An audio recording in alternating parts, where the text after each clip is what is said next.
Assalamualaikum to Ms. Naziha. We are Group 3 from AP 11540. Today we are going to do a presentation about the feedback from our online questionnaire regarding factors affecting housing preference of home buyer in Malaysia. Before we start our presentation, let me introduce my group member first.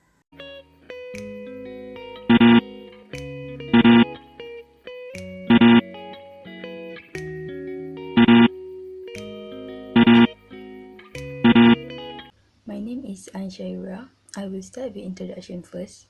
For our case study report, we need to conduct a survey about the factors affecting the housing preference of home buyers in Malaysia. We use Google Form to conduct the survey. We are required to find at least 60 respondents. We also need to calculate the calculation of mean of section B. We are required to identify the advantages and disadvantages of online questionnaire. And the last one is we are required to identify the top 3 highest mean from the calculation of mean. Assalamualaikum. My name is Ilya Wadatu Sada binti Zakaria. I'm going to present about the data collection. So for this assignment, the data collection method used is online questionnaire, which we developed using Google Forms software. The questionnaire consists of 2 sections. Section A is for respondent information such as gender, age, and other common information that we collected for the purpose of this assignment, and also to confirm that respondents are home buyers and owning a home. For section B consists of questions that are relating to factors affecting the housing preference such as financial, location, and others.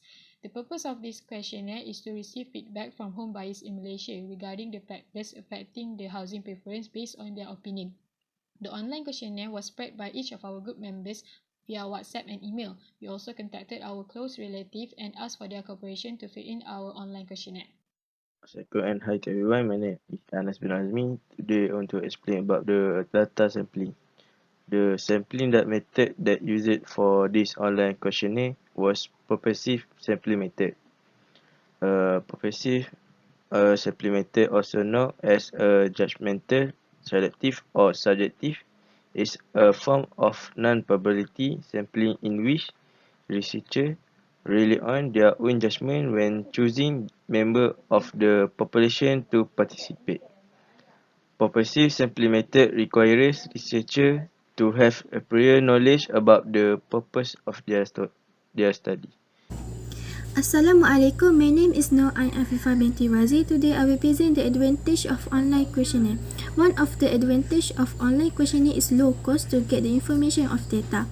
It is economical for the sender and for the respondent in time, effort, and cost. As a result, the cost of conducting the study more affordable as no need to engage with face-to-face interview. Next, we can obtain information quickly because we may reach out many individuals as we want easily with online questionnaire. This implies that we could obtain insight in as short as 24 hours or less depending on the skill. We can send our survey using email, QR code, publish them on our social media or website, or we can send them by SMS. Next, the respondent can remain anonymous in online and email survey. Respondents are more confident that they will not be identified by anybody and they feel more comfortable to express themselves as the result will be more accurate when we have the option to complete it anonymously. Last but not least, wide coverage. We can collect information of sample population over a large country at the same time with just one click. Online survey user can complete a survey form at their free time compared to telephone and face-to-face survey. Okay, that's all for me. Thank you. I will continue with my part is the advantage of online questionnaire. First is different in understanding and interpretation. This happens because some respondents misunderstand the questionnaire submitted by the researcher and respondents have a different interpretation of the questionnaire presented by the researcher. Second is unconscious response.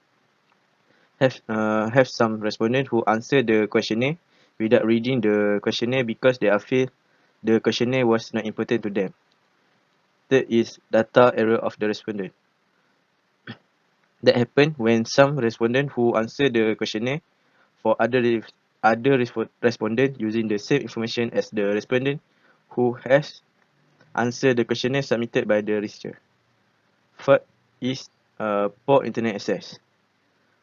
Have some respondents who live in rural area and did not have strong internet access to answer the online questionnaire submitted by the researcher. that will make difficult to them to answer the questionnaire. Lastly, difficult to obtain answer from elderly people. They not have knowledge and less skill at using technology advancement. That will make it difficult for them to give the right answer. That's all my part. Thank you. I'm going to continue our presentation on data analysis. In this assignment, there are two data need to be analysed, which data from section A and section B. For section A, the first data is gender. Based on the pie chart above, majority of our respondents are female, which represented by 56%, equal to 35 respondents. The male respondents are represented by 44%, equal to 28 respondents. The second data is age. Based on the bar graph above, most of our respondents are at the age of 25 years old and below, which is the amount is 17 respondents. It is followed by respondent at the age of 51 years old and above, that is 14 respondents. The rest of our respondents are at the age between 26 years old to 50 years old. The third data is highest education. Based on the bar graph above, most of our respondents' highest education is first degree, represented by 24 respondents. It is followed by diploma, represented by 23 respondents. The rest arrangement for our respondents' highest education are secondary education, 10 respondents, master, 3 respondents, SPM, 2 respondents, and PhD, 1 respondents. The fourth data is marital status. Based on the pie chart above, it shows that majority of our respondents are married, represented by 71%, which equal to 45 respondents. The remaining percentage, which is 29%, are respondents with the status of single, that equal to 18 respondents. The fifth data is income level. So the highest income level of our respondent is in the range of RM3000 and below, represented by 24 respondents. It is followed by respondent with income level of RM4001 to 5000 and RM5001 to 6000, which represented by 11 respondents each. The rest order of income level is RM3001 to 4000, 8 respondent, RM6001 to 7000, 4 respondent, RM7001 to 8000, 3 respondent, and lastly RM10001 and above, 2 respondent. Okay, the sixth data is district. So based on the bar graph above, it shows that 23 respondents live in Kelang, 10 respondents live in Bentong district, 4 respondents live in Shah Alam, 3 respondents live in Cheras district. Other districts such as Gombak, Kuala Selangor, Kuantan, Rembau, and Subang Jaya live by 2 respondents each. The rest districts such as Besut, Bukit Tungku, Termeloh, Hulu Langat, Hulu Terengganu, Jerantut, Johor Bahru, Kapar, Karak, Kuala Muda, Kuala Terengganu, Lancang, Port Swettenham, Sepang, dan Seri Kembangan are live by 1 respondent each. The seventh data is state. Based on the bar graph above, it shows that 37 respondents are from Selangor, followed by 15 respondents from Pahang, 5 respondents from Wilayah Persekutuan, 2 respondents from each Terengganu and Negeri Sembilan, and lastly 1 respondent from each Johor and Kedah. The eighth data is race. Based on the pie chart above, it clearly shows that 100% of our respondents are Malay, which equal to 63 respondents.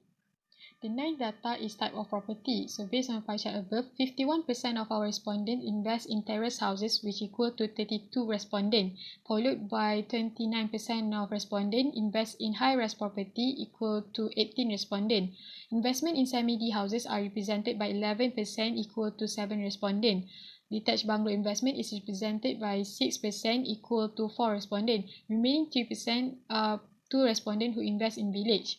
The last data is employment. So based on the pie chart above, 60% of our respondents work in public sector, equal to 38 respondents, followed by 27% of respondents work in private sector, equal to 17 respondents. The remaining 13% are 8 respondents who are self-employed. I'm Shahira. I will continue with data analysis of section B. For financial factors, the highest respondents is strongly agree for price of house, capability to obtain financing, term of payment, income level, and base lending rate. But for the effect of real property gain tax, the higher respondents is agree. And for location, the high respondents is strongly agree for proximity to workplace, availability of retail outlet or shopping center, presence of schools. and access to public transport. But for proximity to town centre, the high respondent is agree. For access to personal modes of transport, both agree and strongly agree get 29 respondents. For neighbourhood, for all factors of neighbourhoods, had strongly agree as the highest response. The factors is quiet place, green surrounding, low crime area, safety of neighbourhood, low level of pollutant in the air, presence of guarded and gated security, green environment and cleanliness of surrounding. For housing attribute, size of the building, number of floor, building layout design, size of the living area, number of bedrooms, types and quality of finishing has strongly agreed as the highest respondents. But for the size of the garden, orientation of the building has agreed as the high respondent, and for number of bedroom, get 29 respondents for both agree and strongly agree. For developer reputation, the high respondent is strongly agree, and the last one is motivation of property investments. For attractive financial return, marriage and family expansion, the higher respondent is strongly agree.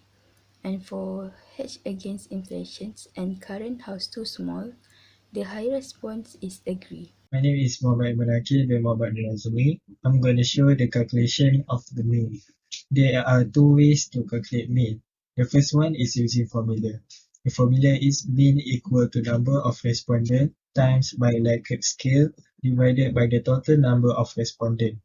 The Likert scale is based on 1. Strongly disagree, 2. Disagree, 3. Agree, and the fourth one is strongly agree.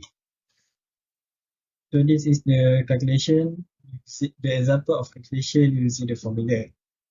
So this is the graph, the housing preference survey form, and we can take a look at the price of house. So the red circle is indicated the number of respondents. So the number of respondents times the Likert scale divided by the total. So 0 here indicate the 0 respondent, and the 1 here is the Likert scale, which is strongly disagree. That is 1. So the 2 here is the respondent for disagree, and the 2 here is the number of disagree. 25 is the number of respondent for agree, and the 3 is the agree number. So the 36 is the number of respondent for strongly agree, and the 4 is the number of the strongly agree. So the 63 is the total number of 2 plus by 25 plus by 36, which is the total respondent. So we sum up 0 plus 4 plus 75 plus 144 and divided by the 63, and we got 3.5397. So we have all the information put in the formula. We apply all the calculation to calculate all the mean in this assignment. So the second way to calculate mean is by using Excel. The step is very simple. First, we transfer all the data from Google Form to Excel. Then we type equal average and select all the number respondent that we want to know the mean. Then we press enter and we got the mean. Repeat the first to the last step to find all the mean. So that's all from me. I will pass to the next presenter. Assalamualaikum, my name is Muhammad Zaid bin Muhammad Zahari, and I will explain about conclusion part. So the summary mean of financial factor is 3.5159. The location is 3.4365. The neighborhood 3.0833, and the housing attribute 3.4109. Developer's reputation 3.6032, and last one, motivation of property investment is 3.3038.